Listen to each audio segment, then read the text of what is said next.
¿Qué tal, amigos? Porque de físico, poeta y loco todos tenemos un poco. Bienvenidos a este canal. El tema de hoy es óptica.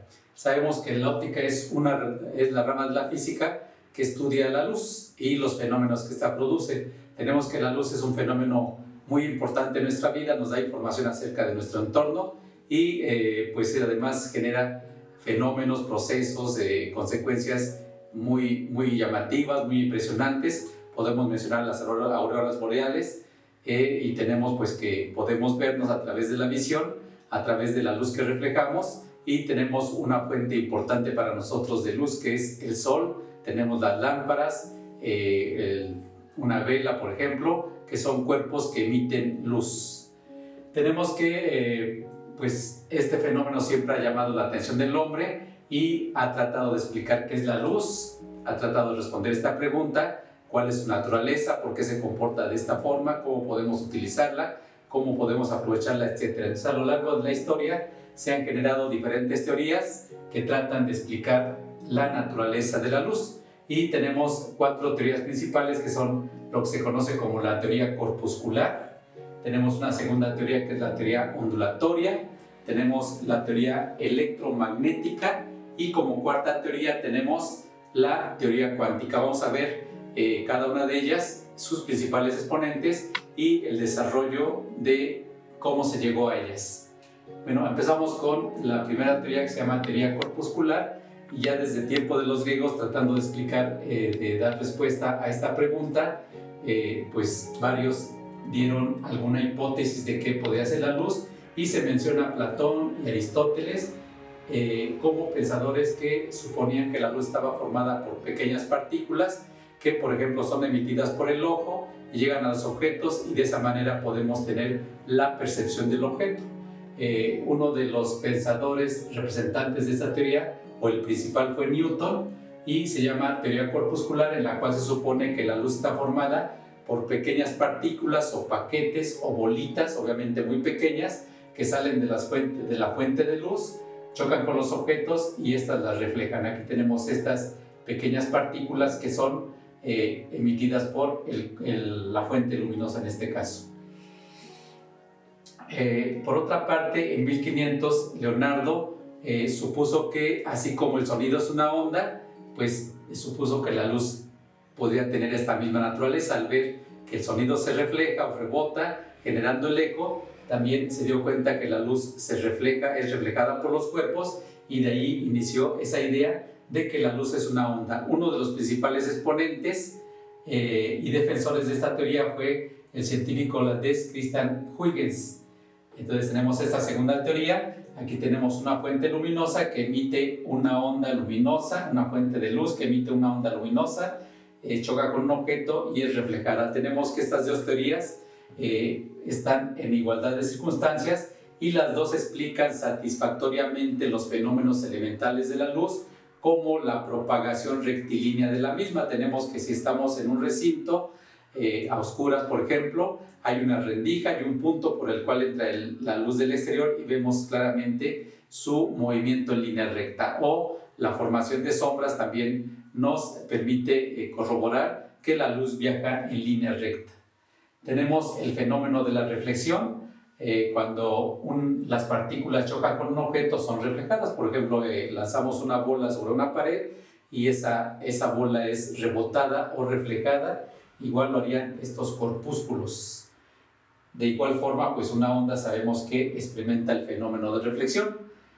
Tenemos que la teoría ondulatoria, por otra parte, también explica satisfactoriamente la refracción de la luz. Ya hemos hablado de que las ondas se refractan, y este fenómeno consiste en que cuando una onda pasa de un medio a otro, o cuando cambian las características del medio en el cual viaja una onda, hay una modificación en sus características, como su velocidad o su dirección. La luz se refracta, igual que las ondas lo hacen. Tenemos que en este punto la teoría corpuscular tiene una deficiencia porque no explica de manera satisfactoria la refracción. Sin embargo, Newton dio ahí una explicación un poco fundamentada, en la cual supone que en base a los corpúsculos, al refractarse, pues lo pueden hacer, pero Esto daría como consecuencia que la luz debería viajar con una velocidad menor en el agua que en el aire, por ejemplo. Ya no se pudo comprobar esta suposición de Newton y quedó ahí como una pequeña deficiencia en la teoría corpuscular. Sin embargo, el gran prestigio que tenía Newton hizo que siguiera vigente esta teoría y que tuviera adeptos, igual que la tenía la teoría ondulatoria. Entonces, en este momento, estas dos teorías están en controversia, están en cierta disputa. Hay seguidores de la teoría corpuscular, hay seguidores de la teoría ondulatoria, pero más o menos digamos que están en equilibrio de seguidores. Y entonces estábamos comentando que estas dos teorías se encuentran en disputa. Para continuar vamos a mencionar algunos hechos importantes que se dieron en el desarrollo del estudio de la luz. Tenemos que a principios del siglo XIX se descubrió que la luz experimenta el fenómeno de interferencia, el cual es un fenómeno netamente de las ondas. Es decir, con eso pues estamos reforzando la teoría ondulatoria. Pero posteriormente el físico francés Foucault encontró además que la luz viaja a menor velocidad en el agua que en el aire. Foucault se dedicó a estudiar durante mucho tiempo la velocidad de la luz y encontró ese resultado que contradice totalmente la teoría corpuscular de Newton. Entonces, con estos dos hechos, se refuerza casi definitivamente que la luz es una onda, la luz es un movimiento ondulatorio.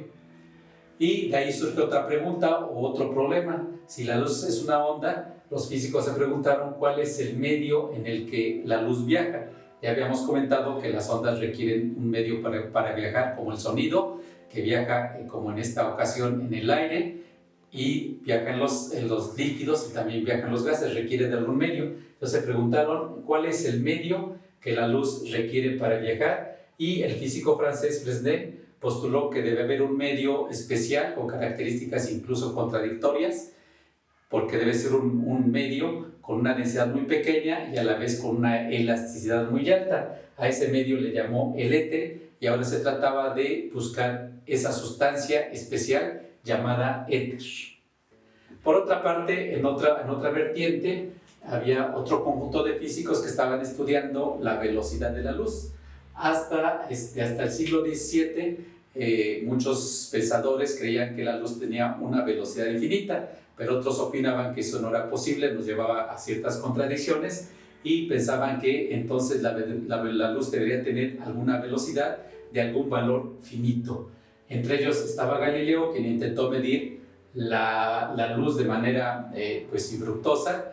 De acuerdo a su método, que era muy rudimentario, pues no pudo lograr medir la luz, pero fue un primer intento en el cual hizo el siguiente experimento. Tenía un ayudante, entonces dotó a su ayudante de una lámpara cubierta, él también tenía una lámpara cubierta, mandó a su ayudante a la cima de una colina, él se puso en la cima de otra colina y quería medir el tiempo que tardaba la luz en viajar, la luz de su lámpara en viajar del punto donde se encontraba, ir a la otra colina y regresar. Entonces, para esto el experimento consistía en cierto momento destapar su lámpara. En cuanto su ayudante veía la luz de la lámpara, también a su vez tenía que destapar su lámpara para que Galileo viera la luz que venía de la segunda lámpara. Entonces trató de medir el tiempo que tarda la luz en ir y regresar, y bueno, pues como es un valor muy pequeño ese tiempo, pues no pudo llegar a un resultado definitivo, ni a ningún resultado. Mencionamos un segundo experimento que ya nos dio un resultado de cierto valor. Este fue establecido por el científico físico danés Olav Rømer, quien usó un método astronómico que vamos a describir a continuación. Bien, el experimento de Rømer es el siguiente, lo describimos. Tenemos aquí este dibujo en el cual tenemos al Sol, aquí está la Tierra, gira en su órbita alrededor del Sol, aquí está en una posición A, en una posición B, y aquí tenemos Júpiter también girando alrededor del Sol en una trayectoria circular o elíptica. Aquí está representado por esta esfera verde, y tenemos aquí un satélite, uno de los satélites de Júpiter girando alrededor de dicho planeta. Entonces se tenían ya registros de que cuando el satélite de Júpiter se pone detrás de dicho planeta, pues se eclipsa. Entonces se había medido desde la Tierra el tiempo que dura ese eclipsamiento del satélite de Júpiter, y se dieron cuenta de que cuando la Tierra está en esta posición cercana a Júpiter, hay un cierto tiempo de eclipsamiento del satélite, y cuando la Tierra se encuentra en la posición B, más alejada de Júpiter, el tiempo de eclipsamiento es mayor. Entonces supusieron que ese incremento en el tiempo se debe a que la luz en el primer caso tiene que recorrer cierta distancia, que sería esta, y en el segundo caso tiene que recorrer una distancia mayor, que sería todo esto, y entonces al recorrer una distancia mayor emplea un tiempo mayor.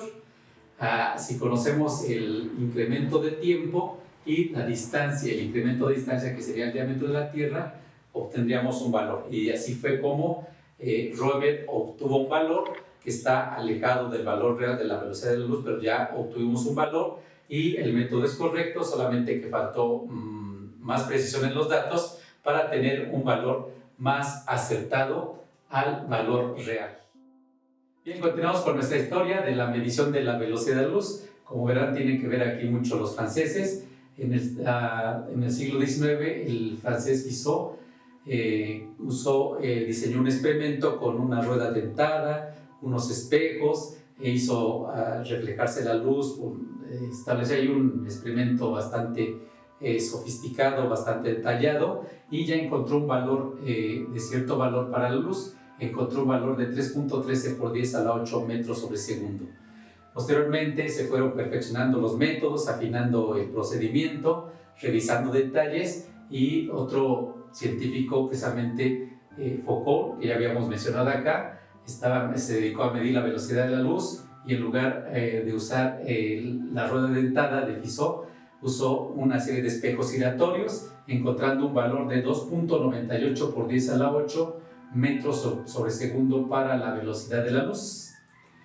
Finalmente, en 1862, después de 50 años de estar experimentando, el científico estadounidense Michelson encontró un valor de 2.9977 por 10 a la 8 metros sobre segundo, que ya son métodos más específicos, más elaborados, más detallados y ya más acertados a la velocidad de luz, donde esta velocidad pues ya fue tomada con estos valores y se aproximó a, si nos damos cuenta, está muy cerca, o es aproximadamente 3 por 10 a la 8 metros sobre segundo, y ese fue el valor aceptado para la velocidad con la que se mueve la luz en el vacío. Bien, entonces después de haber realizado esta serie de hechos, de acontecimientos, y esta otra línea, nos vamos a lo siguiente. Tenemos que, basado en los trabajos de Coulomb, de Ampère y de Faraday, y de todo lo encontrado acerca de la electricidad y el magnetismo, tenemos que el científico escocés James Clerk Maxwell encontró una serie de ecuaciones, hizo un trabajo teórico muy importante y resumió todos estos conocimientos de electricidad y magnetismo, de electromagnetismo, en un conjunto de ecuaciones que son estas y que se llaman ecuaciones de Maxwell, precisamente. Aquí está resumido todo el conocimiento respecto al electromagnetismo que se tenía hasta estas fechas. Entonces, este conjunto de ecuaciones son la piedra fundamental, la base de lo que se conoce como teoría electromagnética. Entonces, estas son ecuaciones importantes que se comparan con las leyes de Newton, que son las bases de la mecánica. Entonces, de las ecuaciones de Maxwell se concluye que existen ondas electromagnéticas, y estas ondas electromagnéticas van a ser producidas por cargas eléctricas aceleradas, por ejemplo, por electrones vibrando. Tenemos que, además de estas ondas electromagnéticas, pues se desprende que deben tener una velocidad que se encuentra con esta expresión, donde el parámetro epsilon ya lo conocemos y se refiere a la permitividad absoluta de un medio, y es un parámetro eléctrico. Tenemos que mu es un parámetro magnético que se llama permeabilidad magnética de un medio, y al hacer esta operación para el aire vacío se encuentra que las ondas electromagnéticas viajan a una velocidad de 3 por 10 a la 8 metros sobre segundo. Aquí hacemos una pausa y nos damos cuenta que la velocidad de propagación de las ondas electromagnéticas coincide con la velocidad de propagación de la luz. De ahí se desprende que la luz es una onda electromagnética. La existencia de las ondas electromagnéticas fue comprobada en 1885 por el físico alemán Hertz, quien fue el primero que produjo este tipo de ondas electromagnéticas. Por eso a veces a estas ondas, a un tipo de ondas, se les llama ondas hertzianas. Hemos escuchado en la radio que a veces dicen que están transmitiendo por medio de las ondas hertzianas. Esto se debe a que Hertz fue el primero que produjo experimentalmente dichas ondas, y con esta producción de las ondas pues se respaldó, se comprobó, se reforzó la teoría electromagnética de Maxwell. Entonces tenemos finalmente que la luz, repito, es una onda electromagnética, y con todo esto se hace una fusión en dos ramas de la física. Resulta que entonces la óptica que estudia la luz es parte del electromagnetismo. Y aquí tenemos la representación de una onda electromagnética. Ya habíamos visto anteriormente que del experimento de Ørsted, recordamos que el experimento de Ørsted que dice que si yo tengo un conductor eléctrico, cerca del conductor tengo una brújula. Cuando hago pasar corriente por el conductor, la brújula se mueve indicándonos la presencia de un campo magnético. Es decir, el experimento de Ørsted nos dice que la electricidad produce magnetismo. Por otra parte, de la ley de inducción de Faraday, recordamos que si nosotros tenemos una bobina eléctrica, un conductor, y hacemos variar un campo magnético cerca del conductor, en dicho conductor o en dicha bobina se produce una corriente eléctrica. Esto nos lleva a concluir que el magnetismo produce electricidad, la otra parte del fenómeno. Es decir, la electricidad produce magnetismo y el magnetismo produce electricidad, y eso también se desprende de la teoría electromagnética, donde aquí tenemos un campo magnético, un campo eléctrico variable, que es el campo vertical, es variable, y ese campo eléctrico variable genera un campo magnético variable, y el campo magnético variable produce el campo eléctrico variable, y así nos vamos, que estos campos magnéticos se van autogenerando, y tenemos ahí un ejemplo de una onda electromagnética con un campo eléctrico representado por la onda vertical y un campo magnético representado por la onda horizontal. Esta es la representación gráfica de una onda electromagnética. Y esto nos lleva a que la luz, a definir, o como conclusión, de que la luz blanca es la superposición de ondas electromagnéticas cuyas longitudes de onda varían de 750 nanómetros, que es el color rojo, hasta 350 nanómetros, que es el color violeta. Recordamos que la longitud de onda es la longitud del patrón básico de repetición, que sería esta longitud en este dibujo. Y recordamos que lo que es un nanómetro, si yo tengo un metro, aquí está esta cinta que es de un metro, si lo divido en 100 partes, pues tengo en centímetros ahí, cada parte es un centímetro, pero si lo divido en 1000 partes, obtengo un milímetro.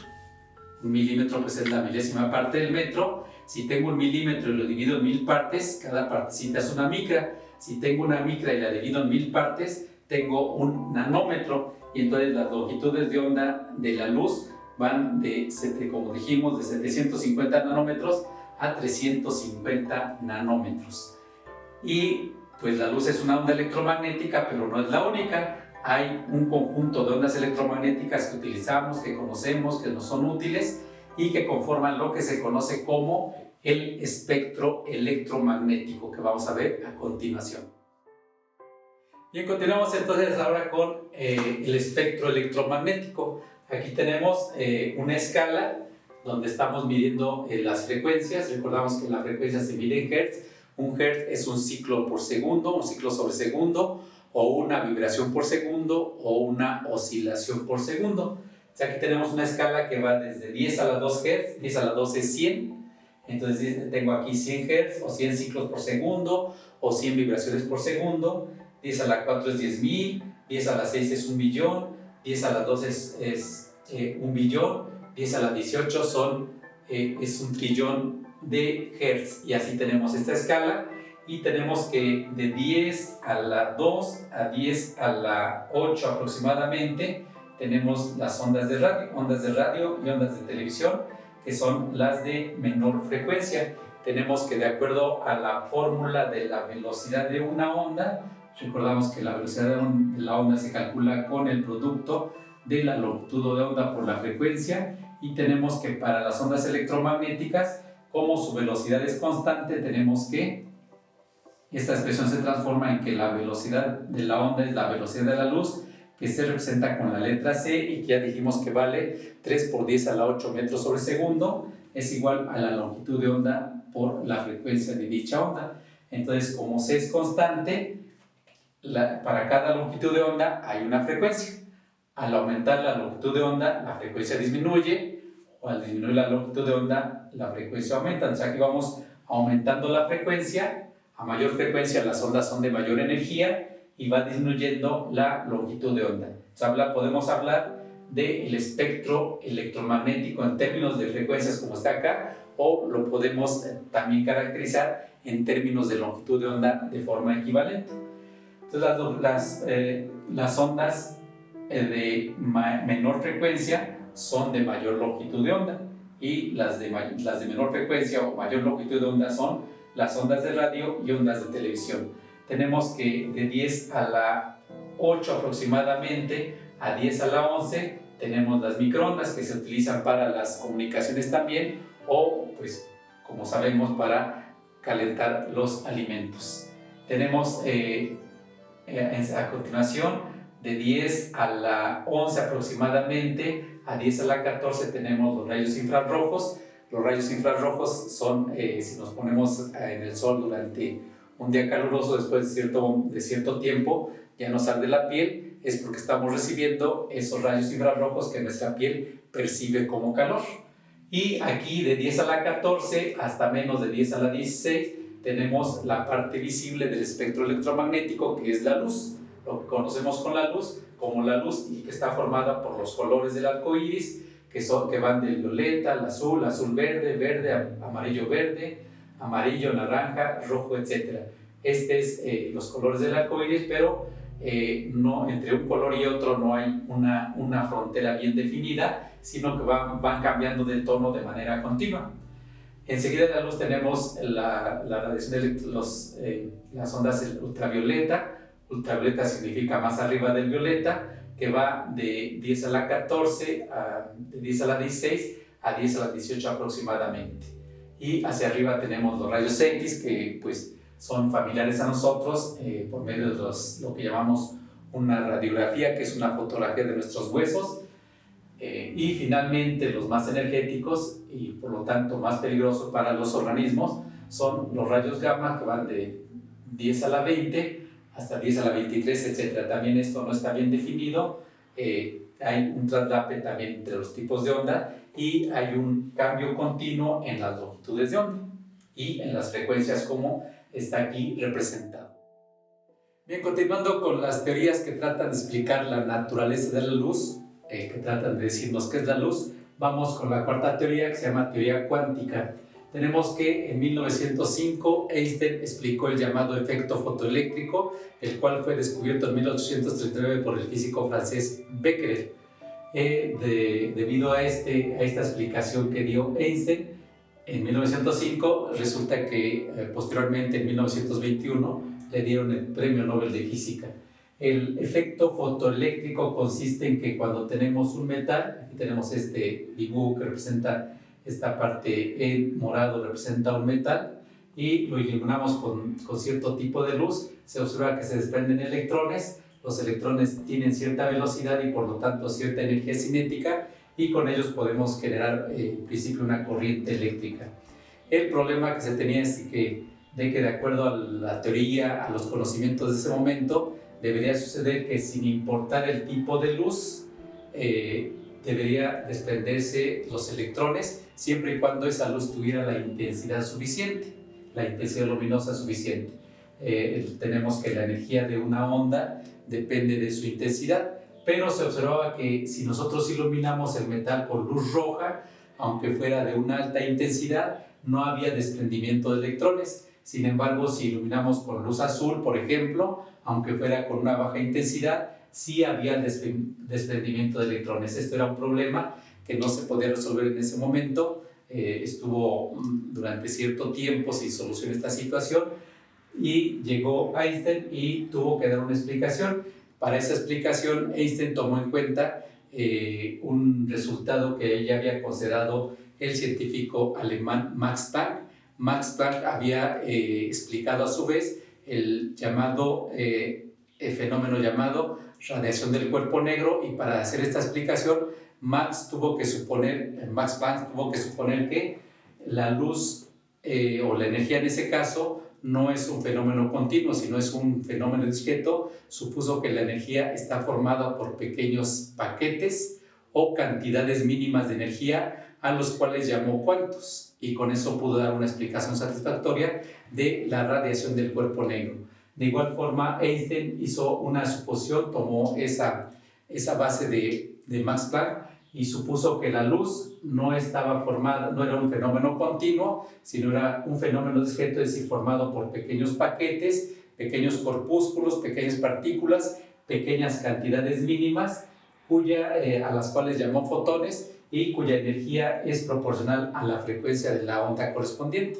Con esta suposición de que la luz es una partícula o un fotón, está constituida por partículas o fotones, Einstein pudo dar una explicación satisfactoria al efecto fotoeléctrico. Pero esto a su vez nos regresa a un problema, al problema inicial que teníamos de ¿qué es la luz? ¿Es onda o es partícula? Ya había quedado perfectamente bien establecido que la luz es una onda, además una onda de tipo electromagnético, las cuales no requieren de medio para viajar, y ahora Einstein nos dice que la luz es una partícula o fotón. Bueno, pues la propuesta de la teoría cuántica es de que la luz tiene una naturaleza dual o una naturaleza doble. La luz se comporta como onda, pero también como partícula. Entonces, esta es la solución que se da en esta teoría. Se supone de manera un poco más específica que cuando la luz viaja, lo hace como onda, pero cuando la luz interacciona con la materia, lo hace como partícula. Cuando la luz es emitida o llega a la materia o es emitida por la materia, lo hace como partícula. Y entonces esta es la teoría cuántica que nos habla de esa naturaleza doble de la luz, como onda y como partícula. Por otra parte, ya mencionamos la radiación del cuerpo negro, que fue explicada por Max Planck. Ya hablamos aquí del efecto fotoeléctrico, y además existe otro fenómeno llamado efecto Compton. Estos tres efectos fueron la base para un nuevo enfoque de la física, para una nueva forma de ver los fenómenos, y además un tipo diferente de fenómenos que ya no eran explicados satisfactoriamente con la física, con el conocimiento de ese momento. Y entonces todo esto da origen a una nueva rama de la física, que es la física moderna, cuyas dos partes principales pues es la física cuántica o teoría cuántica y la teoría de la relatividad, totalmente desarrollada por Einstein. Pero este tema de la física moderna pues ya es un tema para otro momento. Bien, entonces con esto hemos hecho un recorrido a lo largo de la historia acerca de los personajes, los hechos, los experimentos, los resultados, las conclusiones acerca de la luz. Este tema es, como podrás ver, espero que te parezca interesante. A mí sí me lo parece demasiado interesante. Y pues esto pues es solamente, como siempre, una introducción al tema. Hay mucha más información, hay muchas más cosas que investigar, y bueno, pues tenemos ahí una tarea que hacer, investigar más para saber más acerca de este fenómeno, sus consecuencias y sus aplicaciones. Te agradezco tu atención y te invito a compartir este video, a suscribirte a nuestro canal y a regalarnos un like. Y siendo así, nos vemos en el próximo video.